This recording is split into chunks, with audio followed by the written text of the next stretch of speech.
Early morning, 19th of November 1942. In the vast expanse of the plains to the west of ستالينغراد, World War II is about to take a turn for the worse. More than 1 million Red Army soldiers are waiting for the command to cast a noose of steel round the German 6th Army. Stalin has sent his best man to lead this operation, Marshal Grigory Zhukov. Whenever Zhukov appeared, there was bound to be a big battle. That's what the men all used to say back then. We were all aware of that. So when he showed up in our midst, we knew things would soon start. And we were right. It didn't take very long before we got orders to attack. Marshal Grigory Zhukov has learned from his army's mistakes. After defending Russia for more than a year, the Red Army is now ready to go on the offensive. Since August, Hitler's 6th Army has been waiting at Stalingrad on the Volga. This is the longest river in Europe. It forms the boundary with Asia. More than 2,700 kilometers from Berlin, the German soldiers fear the winter and the wide open spaces, but underestimate the enemy. Until then, the 6th Army had been used to winning every battle. So we never thought it possible that the enemy would carry out a pincer movement and surround us like that. At first, we simply couldn't believe that we'd come to the end of the line. But we had. For many, this is a completely new experience. Instead of the ice and the freezing weather keep the soldiers busy, most of them are still unaware of what lies ahead. But on the Russian side of the Volga, the Red Army is itching for a fight. At first, we were worried that the big offensive attack would be postponed because of bad weather. There was thick fog.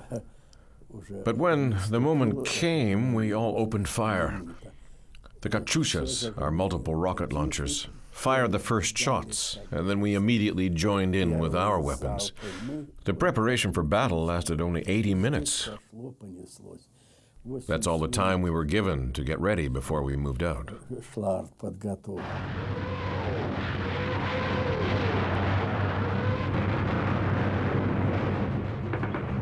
The attack is launched shortly after 5:30 German time. A barrage of 3,500 guns makes the earth tremble 50 kilometers away. Zhuikov's decisive battle has been well planned. I'm telling you, that cannonade was incredible. Never before or after in my entire life have I heard anything like that. Hundreds and hundreds of heavy artillery pieces and Katyusha multiple rocket launchers were creating an inferno. We could see it because they weren't firing at us. The Russians were concentrating on the Romanian divisions immediately next to us on our flank. That was our weakest point, the Romanians.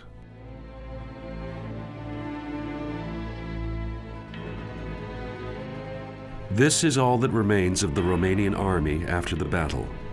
Their government has sent them to take part in Hitler's plundering raid, and these Romanian soldiers have paid the highest price.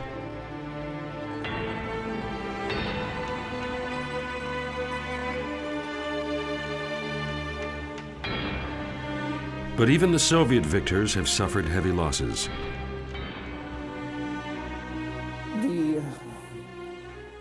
The Red Army's infantrymen advanced in open formation,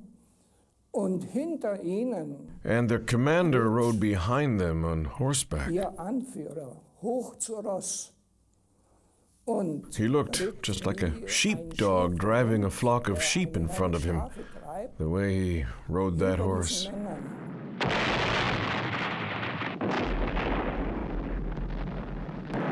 The German artillery creates a bloodbath. The commander went wild. He drew his pistol and drove the next division to the front. Since our artillery battery's first salvo had already hit home, it was no problem. I don't think many shots were fired, maybe as few as 10 rounds. And after that, they were all dead. Zhukov surprises the Germans with an old strategy. His tanks strike at the enemy's vulnerable rear. The Russians overrun the expanse between the Volga and the Donau. The relative strengths of the forces have changed significantly. By the 19th of November, our army had a total of only 80 tanks in good running order. A few were being repaired and were soon ready to join in the battle. Nevertheless, at any moment in time, we had a maximum of only 100 tanks that were in operation.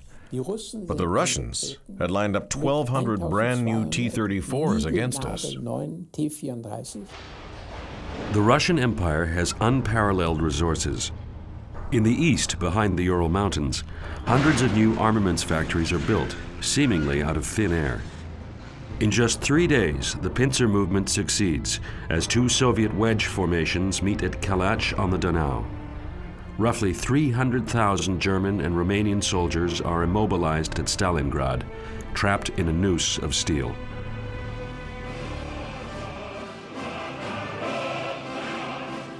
This is a reenactment of the moment when the two Soviet armies met, performed and filmed for propaganda purposes. The moment is full of military pathos.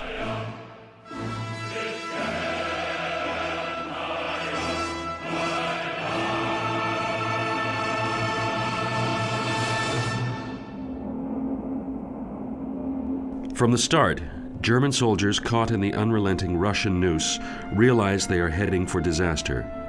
One man writes to his wife, "My darling Magdalena, I'm writing this letter in an attempt, a final attempt to make contact with the outside world. The past couple of days were horrifying." Many know what is in store for them. We were scared that they would do to us exactly what we had done to hundreds and thousands of Russians up to that time during the campaign. And I'm not exaggerating the numbers. That really happened. That really was the case. We were scared of being trapped ourselves and scared of avenging Russian soldiers.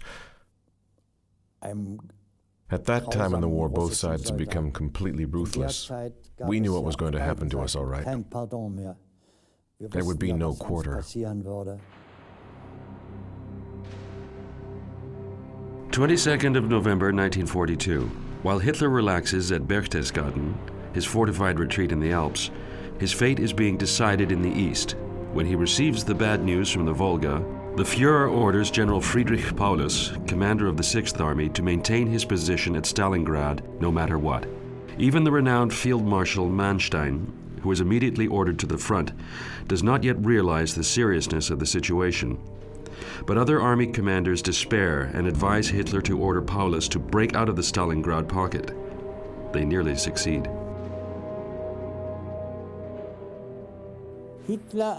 One memorable evening, Hitler, Zeitzler, and Heusinger talked for hours on end. I don't know till what time, probably 2 a.m. Zeitzler urged the Führer to immediately withdraw the 6th Army. But the next morning, Göring said that the Air Force could sustain our men in Russia with supplies of at least 500 tons, and Hitler promptly decided to stick to his guns. The Germans would stay at Stalingrad.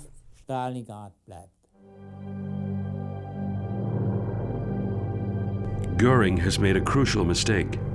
His Air Force mobilizes all its men, but they are unable to provide the huge amount of supplies needed at Stalingrad. The men caught in the Kessel are living on empty promises. All kinds of rumors were going about among the soldiers at Stalingrad. But the men were placated with the comforting but irresponsible slogan, "Stick it out, the Führer will get us out." The Luftwaffe gets food, fuel, and ammunition through to Stalingrad, but many planes are shot down.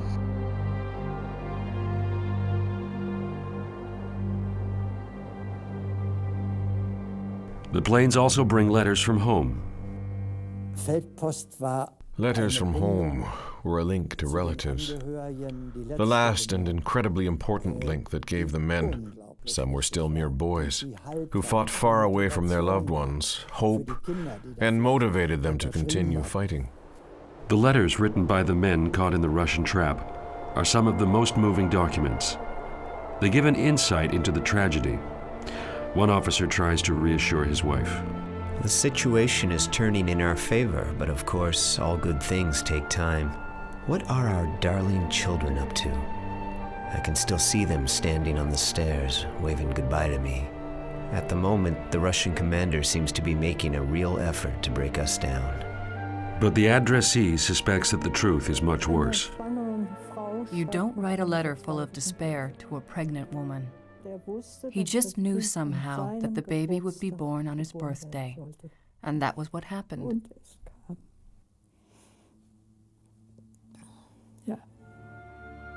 The young mother is expecting her fourth child.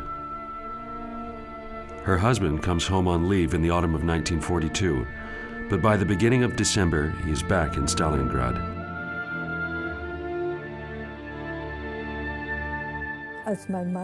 When my husband left, we knew the situation was desperate.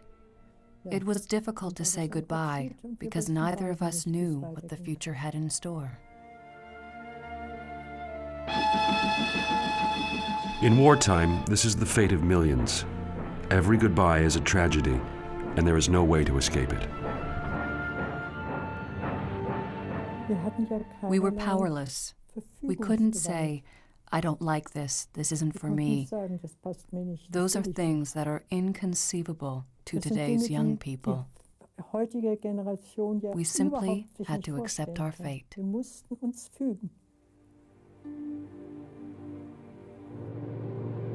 Her husband has no choice. He has to return to the Kessel.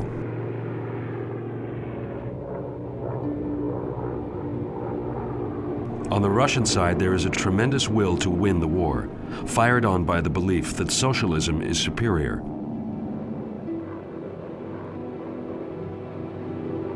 Ultimately, the Russian generals are all loyal to the party line.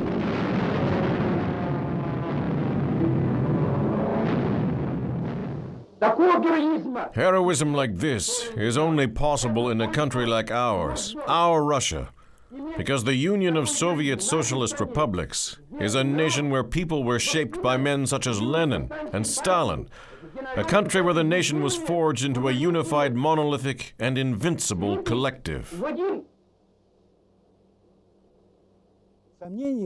We never doubted our country, Mother Russia, not for one single second. Russia is a huge country, and so many enemies have tried to defeat us in the past. But no one has ever succeeded. So we never ever had a shadow of a doubt, not in the slightest.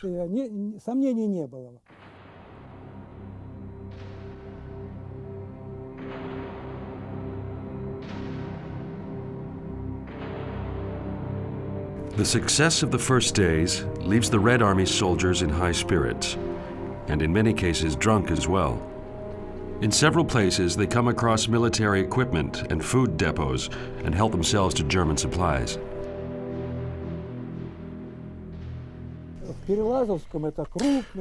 Berezovsky, which lies between Stalingrad and Kalach. We took a German corps by surprise and confiscated their whole supply of food. Yes, of course, we drank a lot.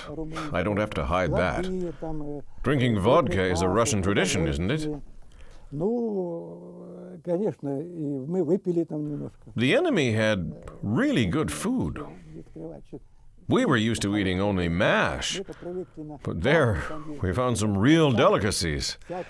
And we even drank French wines and cognac.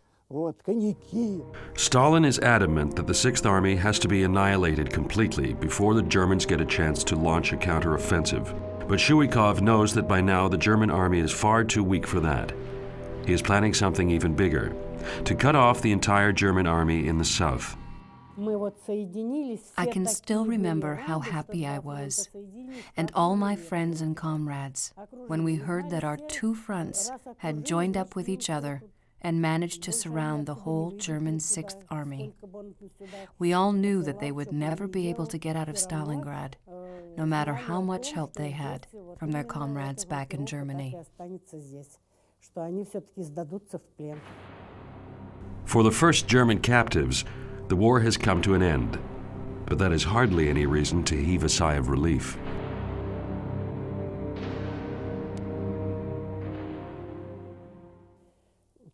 Did I feel any sympathy for the German soldiers? Of course not. How could I feel sorry for them? Once, when I was on duty, wearing my weapon, I saw some German prisoners who were carrying an injured man. I told them, "You fools, you had no business coming here to Russia." The Germans were filthy, wrapped in rags. How could I feel sorry for them? Who invited them to our country?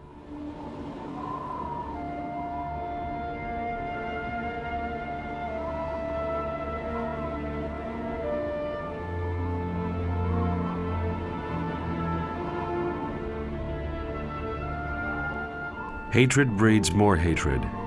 But not only the Germans notice this as the days go by. The hardships of war also have an effect on the ordinary Red Army soldiers.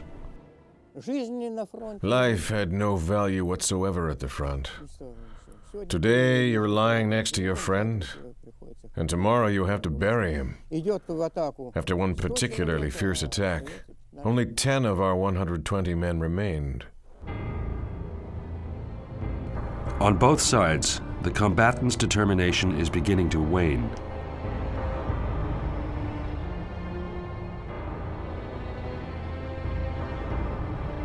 To keep up the Soviet Army's fighting power, officers enforce iron discipline and take brutal measures. Once, we urgently needed a messenger to go to the front line. Our captain walked into our shelter and told one soldier, "You there, get dressed and go outside." The man had just returned from guard duty and had taken off his coat. "No, I'm not going," he said. "What was that?" the captain barked. I said, "No, I'm not going anywhere now." "What did you say?" "Come outside with me." The two men went outside and the captain drew his pistol, a German parabellum, and said, "Are you going now?" "No, I'm not," I said. "Are you going?" "No, I'm not." Captain fired a shot above his head, but still the soldier said, "I'm not going." He was quite an old man and he was exhausted and had no strength left. The soldier said, "I can't go anywhere now. I've just come off guard duty. I'm too tired. I've had it." So the captain shot him there and then for refusing to obey an order. And he came back into our shelter and said, "Go outside, dig a hole in the ground and bury him." And that's what we had to do. Both sides suffer terribly. A German artillery officer writes home, "At night we freeze. How much longer do we still have to sleep in the open? Our bodies won't last much longer. Not to mention the dirt and the lice." Gradually, the people at home realize what the men stationed at the Volga have to endure. He wrote, "Think of me all the time, just as I'm thinking of you." That gave him strength. He told me that in a letter. "Think of me. It gives me the strength to bear all this." Gerhard Kollek is a tank driver at Stalin,grad, doomed to die. He does not mince his words and is very open with his wife. He wanted to keep the last bullet for himself. He refused to be taken prisoner. I used to say to him, "And what about us? What will become of us here under Hitler?" Officially, Hitler never utters a word about the drama at Stalingrad. The weekly newsreels lead everyone to believe that things are fine, and the reports from the armed forces don't say anything about the battle or Chuikov's pincer movement, which will eventually turn the tide of war back on Germany. Letters from Stalingrad are censored or withheld when necessary. But nonetheless, rumors are rife in the fatherland. The fate of 300,000 men cannot be hushed up. Inside the Stalingrad pocket, which the Germans called the Kessel, the cauldron, supply shortages are claiming more victims than the battle. The thermometer drops to -20 degrees. Extreme cold and hunger combine to weaken the soldiers. In other words, it was sheer misery for the ground troops in the Stalinggrad Kessel. As part of my duties, I had to go into the shelters and decide which men were still capable of fighting. It made my stomach turn to see that filth, that much agony. I turned around, went outside again and said, "I'm sorry, I can't execute my order." The major asked me why I couldn't do it, and I told him to go in there and see for himself. He came back out and vomited after what he'd witnessed inside that shelter.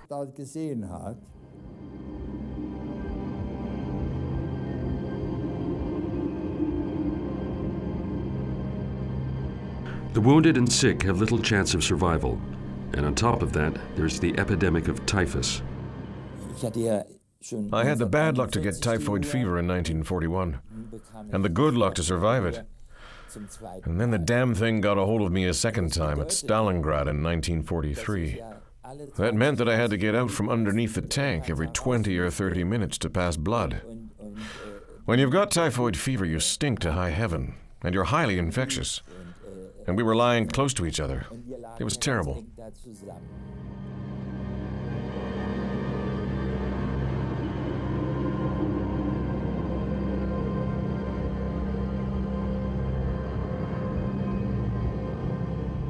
In all this dreadful misery, there is no time for mercy. Someone would come to me, point at a dead comrade and say, "Look, Lieutenant, look at those red spots on his skin." We'd apply pressure to the skin, and if any dents remained, we knew it was typhus. So what were we to do?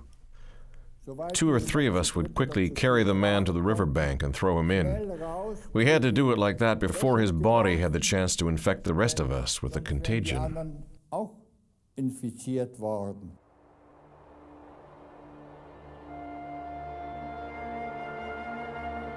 I never thought horse meat could taste that good. Hunger hurts. Last year we laughed at the Red Army when they slaughtered and ate their horses. These days we don't leave the Russians anything. For the first time since Napoleon's Russian campaign, German soldiers are starving to death.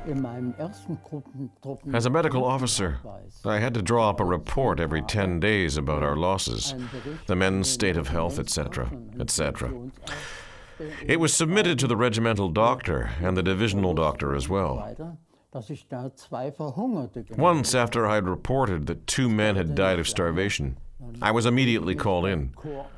My superior was furious with me. No soldiers ever died of starvation in the German army. I told him that he was sadly mistaken. Maybe it had never happened before in the German army, but now it was different. By mid-December, more than 1,000 men are dying every day at Stalingrad. They are killed in the heat of battle and also by hunger and typhus. In most cases, their relatives are still informed personally of their deaths. I had to notify the fallen soldiers' families. It was a very difficult task for me to accomplish, because I didn't know the soldiers who had fallen at Stalingrad, and I didn't know whether they'd even been buried or not.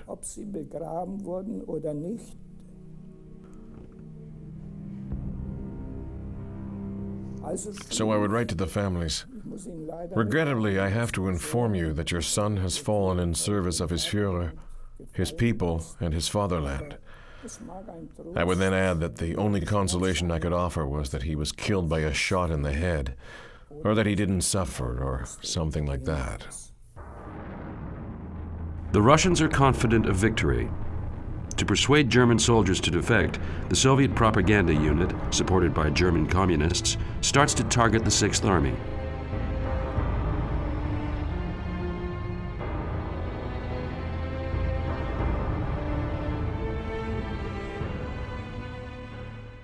Then it started. Around the clock. Non-stop, monotonous broadcasts. Stalingrad, mass grave. Stalingrad, mass grave. We heard that 24 hours a day. Jede 7 The loudspeaker says, every 7 seconds a German soldier dies in Russia at Stalingrad mass grave. But this psychological terror does not have the desired effect.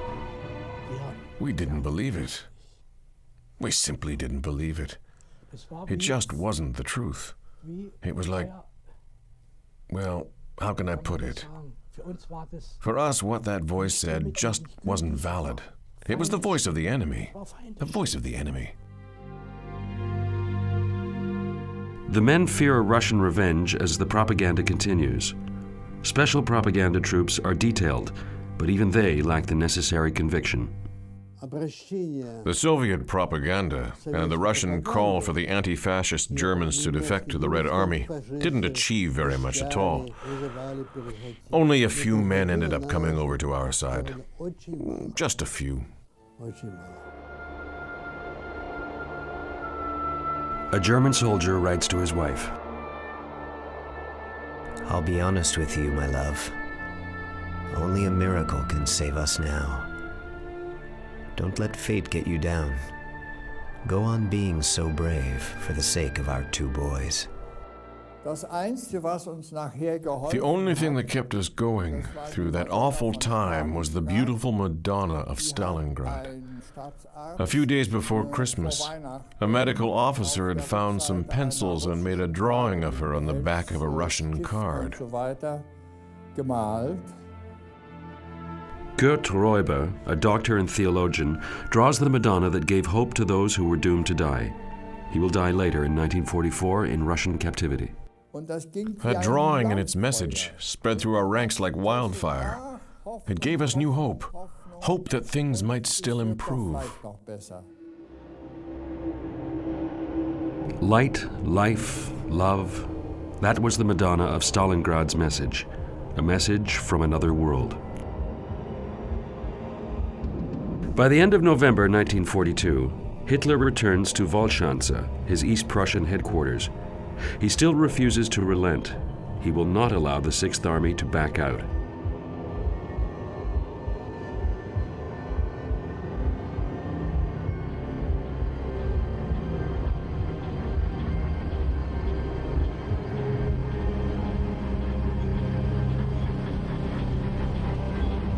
The Romanian Marshal Antonescu is summoned to the Council of War.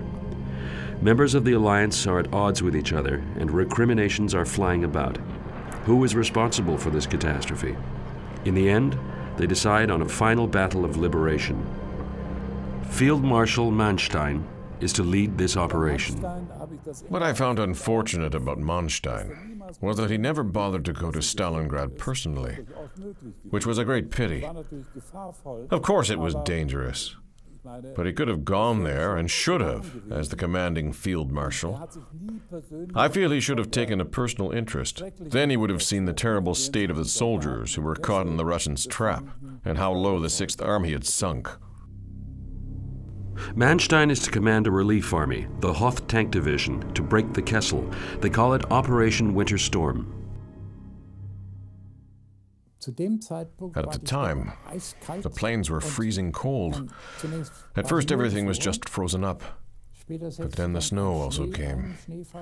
Thick snow began to fall. Eventually, everything was covered in snow. But we still had to report for duty. The rescue mission has 3 divisions, only one of them newly equipped. They don't have enough fuel or air support.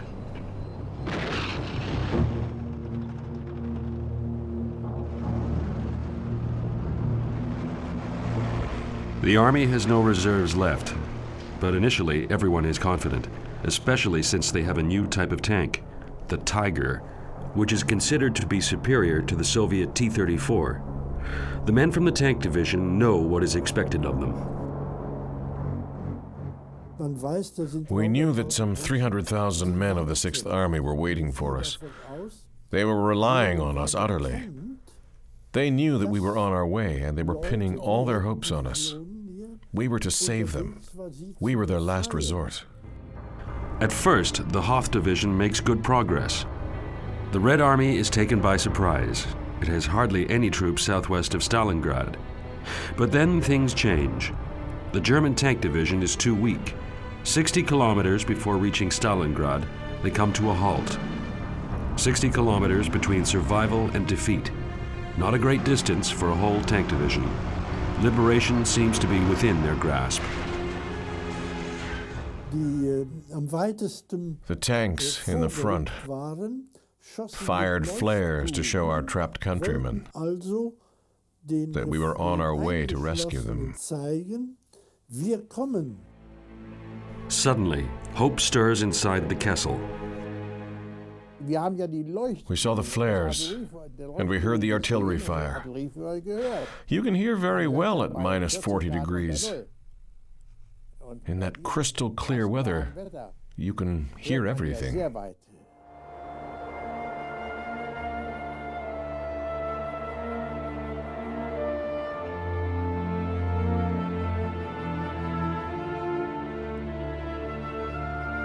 The breakout seems imminent. The excited Germans burn most of their possessions, determined not to leave anything to the enemy. But this soon proves to have been an over-hasty decision. Everything was burning. There were flames everywhere. And then came the command, "We're staying."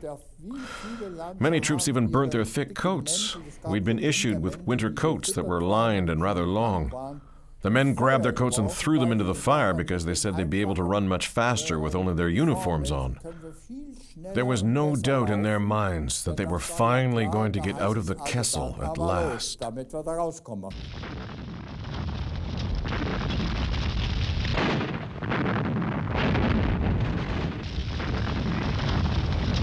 But within the ranks of the General Staff, the situation is more realistically assessed.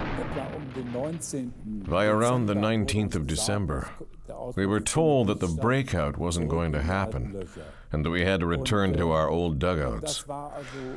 And then it was clear, at least it was completely clear to me, that the end was near. It was simply a question of when it would finally come. But on the front, the illusion lasts longer.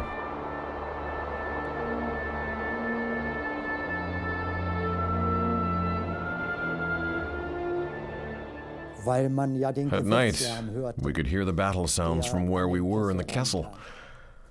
In those wide open spaces and with that kind of cold, you can hear very clearly. After Christmas, the sounds moved further and further away. And then we no longer heard anything. That's when we knew, even though we weren't officially informed, that we wouldn't be able to break out of Stalingrad. It is now the 23rd of December, and Manstein is forced to pull back his tank division. Further north, a new Soviet attack has been launched. Germany's entire eastern front is in danger, and Manstein is not the only one to understand what this means. Of course, it was obvious that the occupying troops at Stalingrad were left in the lurch. They were sacrificed. A senseless sacrifice.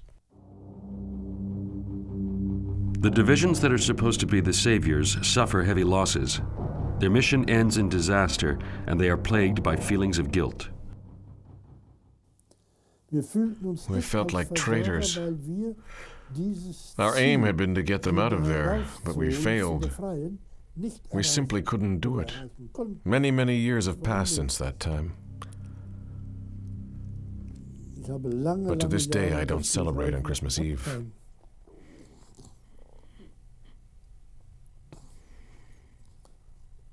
I simply cannot do it.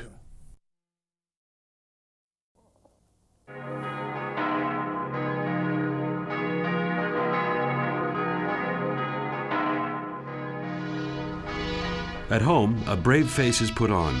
The weekly newsreel soothes the nation. Protected by a strong front, our homeland can prepare for its fourth Christmas while at war.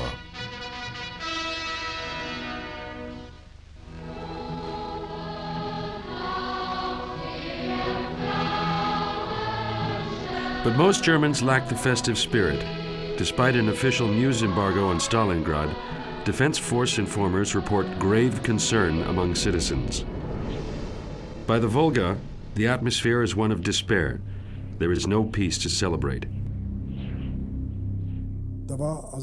The mood was bleak. Everyone was depressed. We just sat there and sang a few Christmas carols. Many of our comrades cried as they looked at pictures of their families.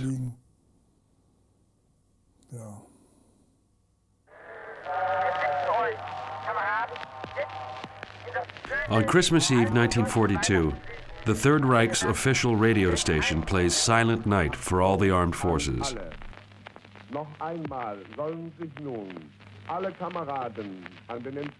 Then the station crosses over live to the various units that are far away from their homes and loved ones. First, the Navy vessels in the English Channel are hailed. Then the submarine crews in the Atlantic. Then the men fighting in the snow high up in the mountains. And finally, the almost forgotten troops at Stalin where Christmas 1942 is spent in limbo between life and death.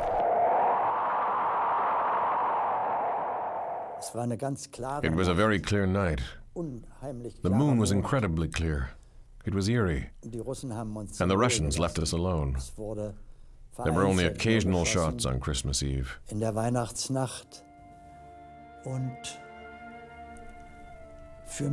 For me, that Christmas was heavenly. I felt there was a bridge that stretched over the entire earth. A starry night and the moon, the same moon that my family could see in Germany.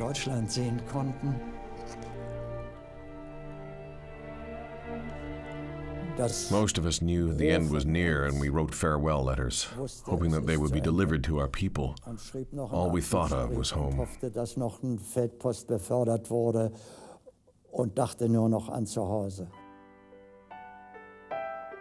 Back home, 300,000 families fear for their loved ones, fathers, sons, husbands, sweethearts, brothers.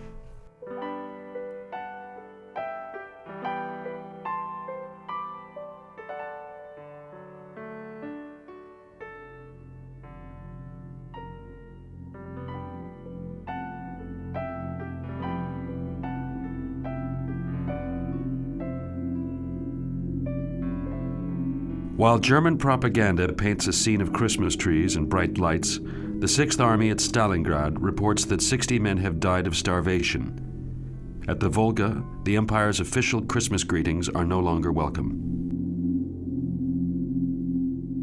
The Führer's Christmas gift was supposed to be a parcel containing gingerbread or something, and cigarettes, and I don't know what else.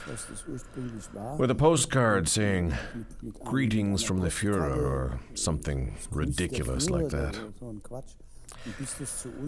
But by the time it reached us in our shelters, all that remained were 3 cigarettes and a few sweets. On Christmas Day, the following entry is made in the 6th Army's War Diary. For the past 48 hours, we have received no supplies. We are running out of food and fuel. Our men are fast losing their strength. A general writes to his wife. Of course, Christmas was no fun. In times like these, one shouldn't celebrate.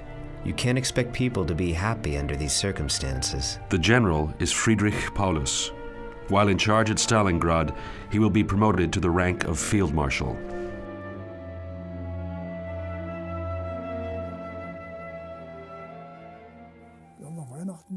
That Christmas, we ate horse meat.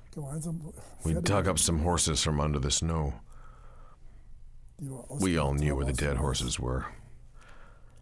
We cut off chunks of flesh and made ourselves meatballs.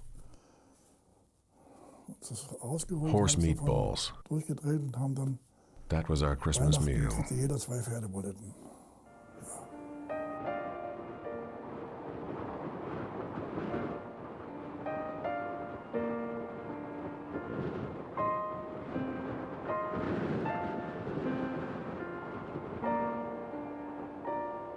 At Christmas time, many German soldiers fall prey to Soviet shock troops.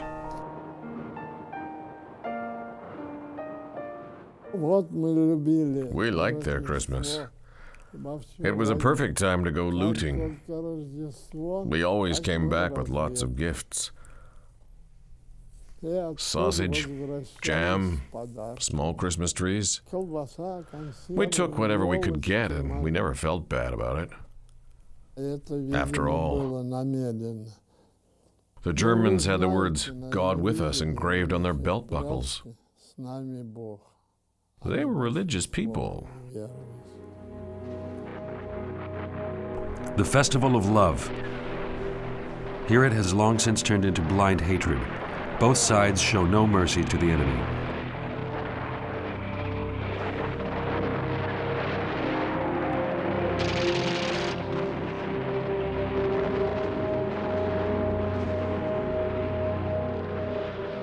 For many, Christmas becomes a turning point.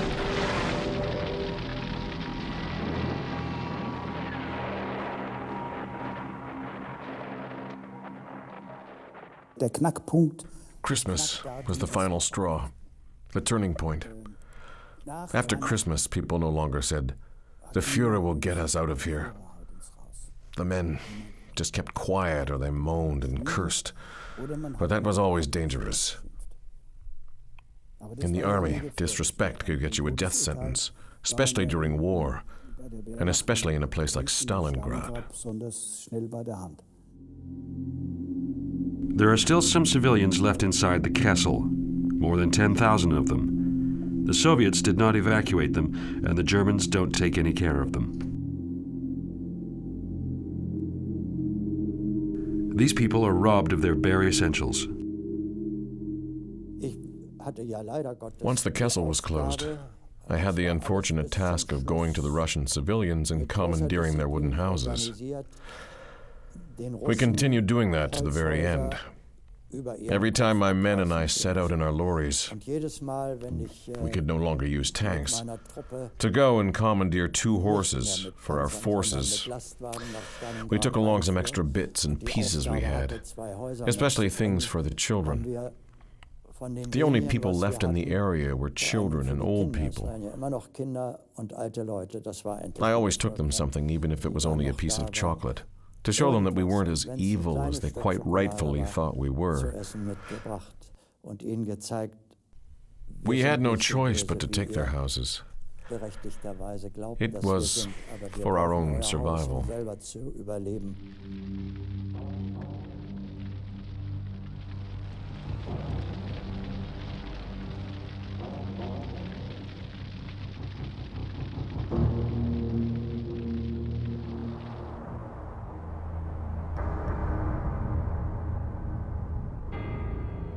The freezing hell of Stalingrad will claim more than 700,000 lives.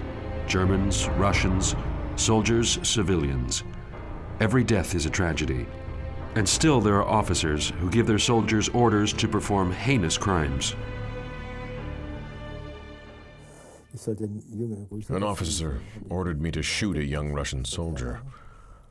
I refused and told him to do it himself, but he was too much of a coward to shoot the young man. He wanted me to do his dirty work. I didn't budge. I wasn't prepared to do it. The officer saw he was losing face. He turned around and marched off. I called the Russian and said he was free to go. He was so grateful that he knelt at my tank and prayed.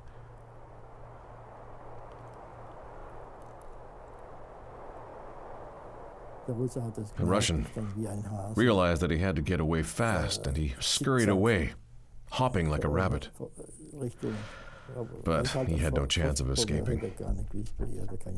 The officer saw him and simply ordered someone else to shoot him. An infantryman raised his machine gun and fired. The Russian made a few somersaults and then ended up on the ground, dead. That is the fate of many prisoners. Too often their lives end like that.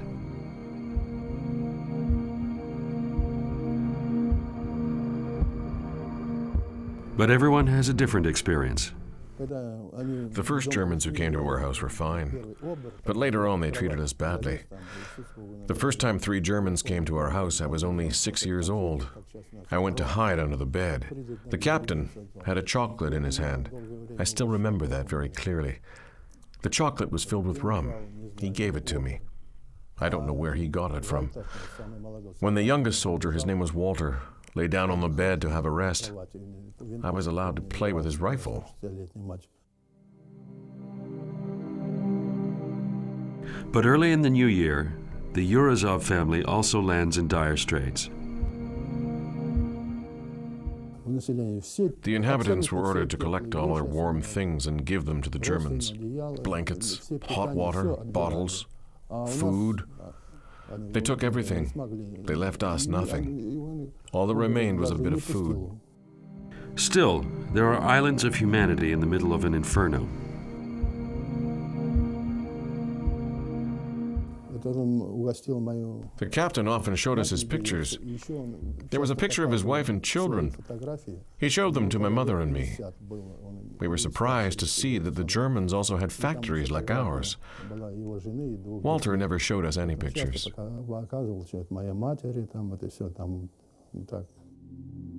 New Year's Day 1943, and the Germans are waiting for the end. But the propaganda machine continues to spout lies. Joseph Goebbels' New Year's speech is full of patriotic rhetoric. Deep in enemy territory, our soldiers are keeping watch. Not even the infernal fury and stubborn determination of the wild brutes of the East will shake them. If until now anyone has doubted that we can and will ultimately be victorious, our nation has come up with the most persuasive proof.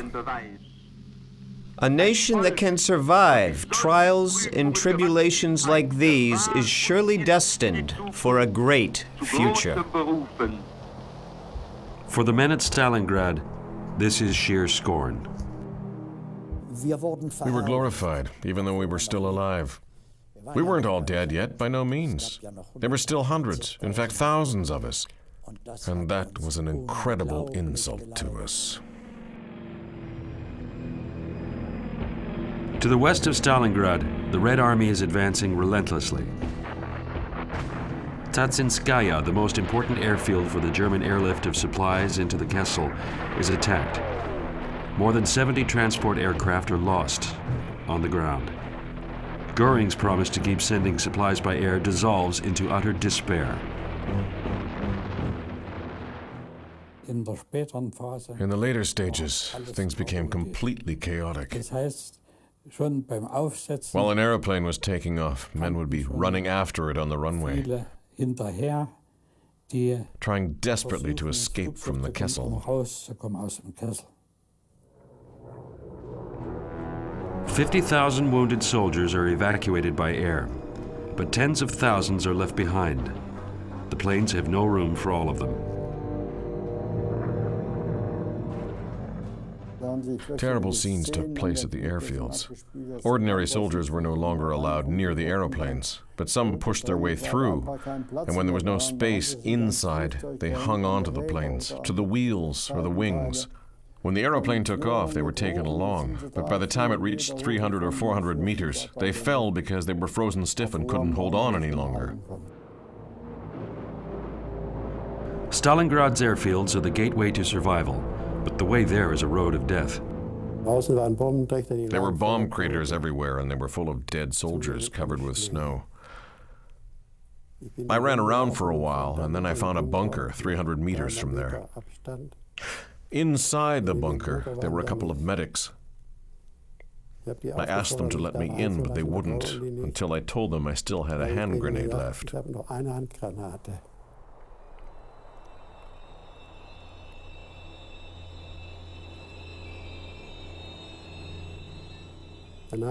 Then they opened the bunker and let me in.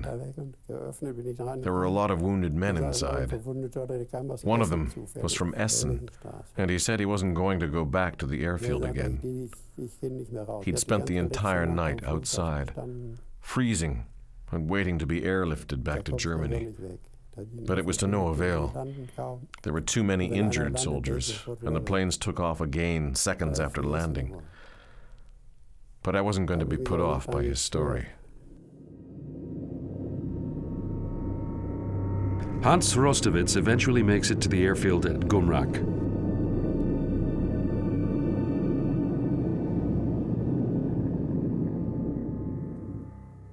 Suddenly, an airplane landed and roared towards us. It stopped 10 meters ahead of me. The door opened, a couple of crates and a few bags were thrown out. By then, we were at the door. I was still trying to explain that I had a head injury, but the man just shouted, "Get in! Get in!" 17 of us scrambled in. The door was slammed shut, the engine started, and the plane was ready to leave again. I noticed that the runway was quite bumpy, but before I could get worried, we had already taken off. Those who are not wounded have no chance of being airlifted, and for thousands there remains only one way out of the Kessel.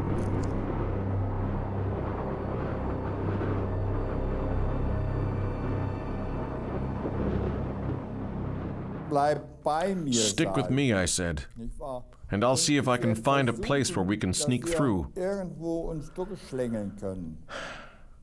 But he just shook his head and said, "Thanks for everything you've done. You spent so much time trying to help me, trying to talk me out of it, but I can't stand this any longer." Then I knew. When he raised his pistol and shook my hand without saying a word, then I knew this was the end for him.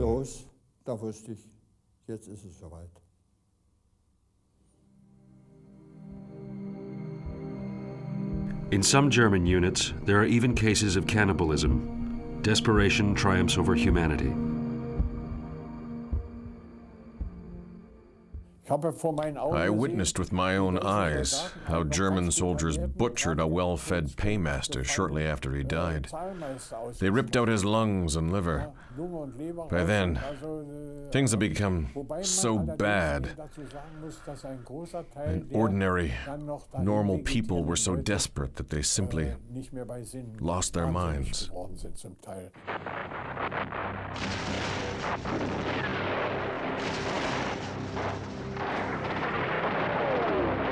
The Red Army keeps pulling the noose of steel tighter and tighter round the Germans.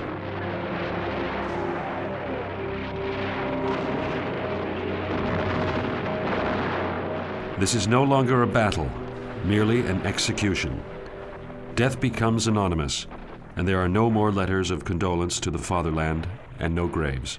In a way, we felt sorry for them, because at the time, we were well dressed. We had fur jackets and felt shoes. We were well fed. On a number of occasions, I saw our soldiers giving the Germans some bread.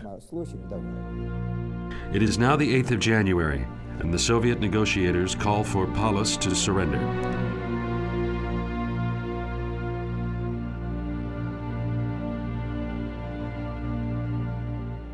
But he has strict orders from Hitler to fight to the last bullet. The reason? The Führer believes that the Sixth Army is still capable of keeping the Soviet forces occupied and therefore of holding the Eastern Front.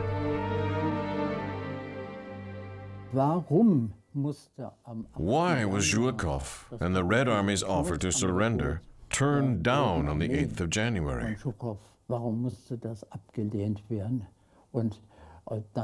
Why were the peace negotiators chased away with shots?